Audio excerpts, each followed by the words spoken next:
कहानी की शुरुआत कुछ यूं होती है। अंजलि एक ऐसी औरत जिसकी बेपनाह खूबसूरती के पीछे हसरतों और वासना की एक गहरी खाई छिपी थी। उसका पति सुरेश काम के सिलसिले में किसी दूसरे शहर में रहता था और इस दूरी ने अंजलि की जिंदगी में जो खालीपन पैदा किया उसने एक खतरनाक मोड़ ले लिया था। इस सूनेपन को भरने के लिए उसने अपने कॉलेज के जूनियर दर्पण को चुना। दर्पण अब सिर्फ उसका प्रेमी नहीं बल्कि उसकी जिंदगी का सबसे स्याह और गहरा राज बन चुका था। जब भी मौका मिलता रात के खामोश अंधेरे में अंजलि उसे अपने घर बुला लेती और बंद दरवाजों के पीछे दोनों बेखौफ होकर इस नाजायज रिश्ते की सारी हदें पार करते। लेकिन अंजलि की प्यास किसी अंतहीन कुएं की तरह थी। दिन ब दिन उसकी चाहतें इतनी हावी होती जा रही थीं कि अब दर्पण का साथ भी उसे कम लगने लगा था। आज रात भी दर्पण उसके बिस्तर तक आना चाहता था लेकिन अंजलि ने उसे मना कर दिया। फिर भी उस रात के सन्नाटे में दोनों फोन पर देर तक फुसफुसाते हुए अपनी हसरतों को हवा देते रहे। दूसरी तरफ घर का माहौल अंजलि की रंगीन दुनिया से बिल्कुल उलट एक दमघोंटू उदासी और मौत की खामोशी से भरा था। घर में उसका एक छोटा बेटा, बीमार सास और ससुर बलवंत मौजूद थे। सास की हालत इतनी जर्जर थी कि उनका शरीर बस बिस्तर का ही एक हिस्सा बनकर रह गया था। अंजलि को उस बेबस बुढ़िया से सख्त चिढ़ थी। उनकी देखभाल करना उसे अपने ऊपर एक बदनुमा बोझ लगता था। इसी नफरत के चलते उसने रीना नाम की एक केयरटेकर को काम पर रखा हुआ था। ससुर बलवंत की हालत भी कुछ खास नहीं थी। उनकी एक आंख की रोशनी जा चुकी थी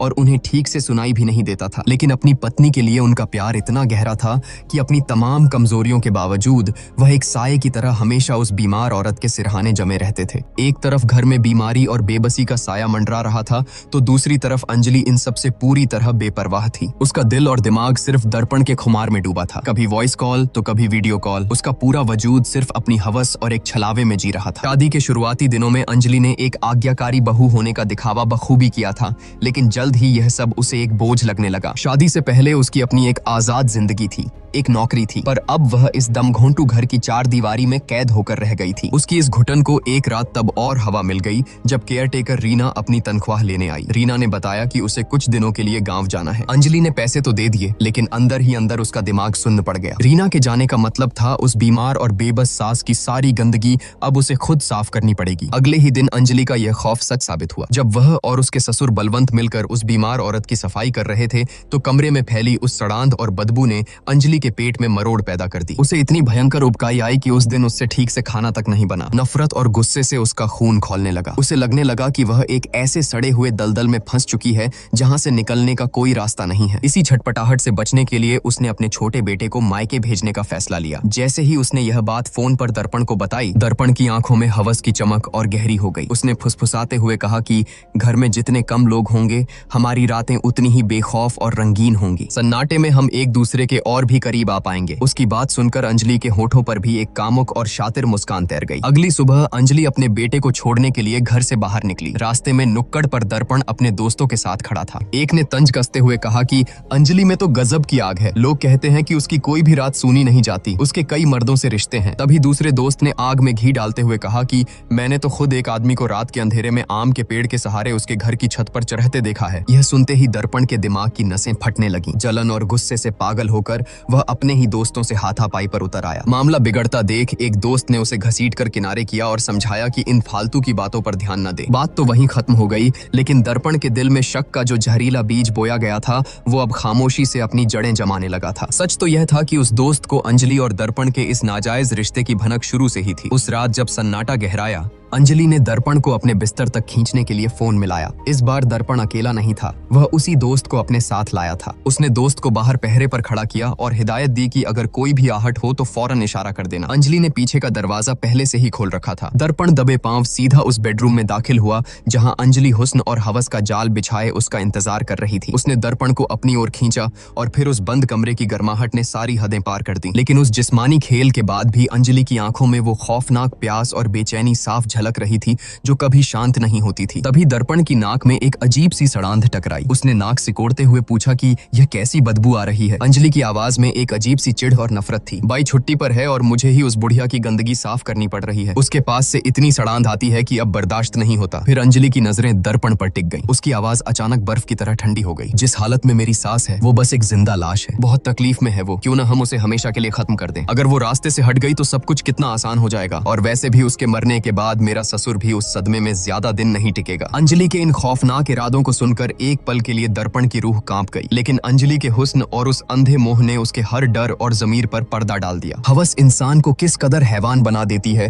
दर्पण उसका जीता जागता सबूत था। उसने अपना सिर हाँ में हिला दिया। आधी रात का वक्त था। मौत के साए की तरह वो दोनों दबे पांव सास के कमरे में घुसे। अंजलि ने बेरहमी से एक कपड़ा उठाया और उस बेबस बिस्तर पर पड़ी बुढ़िया की गर्दन के इर्द गिर्द लपेट कर कस दिया। उस जुर्म की सबसे दर्दनाक बात यह थी कि उस वक्त सास की आंखें खुली थीं। वह पूरी तरह होश में थी। वह अपनी मौत को अपने सामने खड़ा देख रही थी, लेकिन उसका जर्जर शरीर हिल तक नहीं सकता था। हवस और नफरत का वो मंजर इतना खौफनाक और अमानवीय था कि इंसानियत भी खौफ खा जाए। उस बेबस औरत की आंखों से लाचारी के आंसू बह रहे थे। अपने आखिरी पलों में वह अपने पति को मदद के लिए पुकारना तो दूर, एक नजर देख तक नहीं पाई। कुछ देर की भयानक तड़प और छटपटाहट के बाद उसका शरीर हमेशा के लिए खामोश हो गया। उस घिनौने कृत्य को अंजाम देने के बाद अंजलि वापस अपने कमरे में लौटी। जब उसने आईने में अपना अक्स देखा तो एक पल के लिए उसकी आंखों से आंसू छलक पड़े। उसके अंदर कहीं न कहीं एक हल्का सा पछतावा था, लेकिन हवस और आजादी की उस अंधी चाहत ने उसकी बची खुची इंसानियत को भी निगल लिया था। उसने खुद को संभाला और अपने चेहरे से खौफ के भाव मिटाते हुए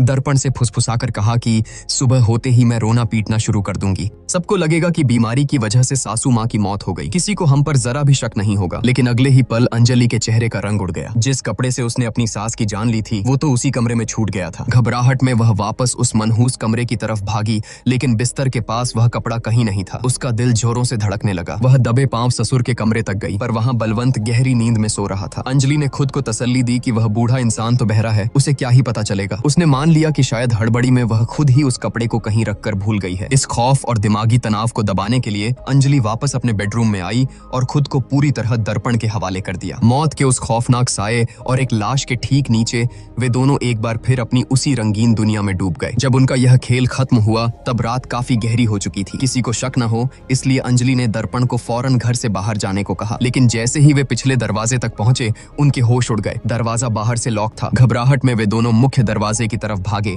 लेकिन वह भी बाहर से बंद किया जा चुका था। अब अंजलि को यह महसूस होने लगा कि वे एक भयानक जाल में फंस चुके हैं। खौफ के मारे अंजलि सीढ़ियों की तरफ भागी, लेकिन तभी ऊपर से एक भारी दरवाजा सीधा उसके सिर पर आ गिरा। वह दर्द से चीखते हुए नीचे गिरी। उसका सिर फट चुका था। उसकी चीख सुनकर दर्पण पागलों की तरह उसे बचाने दौड़ा, लेकिन उस घुप्प अंधेरे में किसी ने उस पर भी एक जानलेवा हमला कर दिया। अब दोनों खून से सने, बुरी तरह जख्मी हालत में एक कोने में बेबस पड़े थे। मौत अब उनके सिर पर खड़ी थी। अंजलि की फटी हुई आंखें अब समझ चुकी थीं कि घर में कोई है जो उन दोनों को जिंदा नहीं छोड़ना चाहता। और तभी उस खौफनाक सन्नाटे और अंधेरे को चीरता हुआ वह चेहरा सामने आया। वह कोई और नहीं, उसका अपना ससुर बलवंत था। उस काली रात का सच तो कुछ और ही था। जब अंजलि और दर्पण उस बेबस सास की जान ले रहे थे तभी बलवंत की नींद टूट चुकी थी। वह अपनी पत्नी की हालत देखने उसके कमरे में पहुंचा, पर तब तक बहुत देर हो चुकी थी। अपनी जीवन संगिनी की बेजान लाश देखकर वह बूढ़ा इंसान अंदर से टूट गया और उस खामोश अंधेरे में बिलख बिलख कर रोने लगा। अपने छलकते आंसुओं के साथ जब वह यह मनहूस खबर अंजलि को देने उसके कमरे की तरफ बढ़ा तो दरवाजे के पास पहुंचते ही उसके कदम ठिठक गए। अंदर से अंजलि की आवाज आ रही थी। घर के उस मुर्दा सन्नाटे में बलवंत के कानों ने वो सब सुन लिया था जो उसकी दुनिया उजाड़ने के लिए काफी था। जब अंजलि और दर्पण वह कपड़ा ढूंढने कमरे से बाहर निकले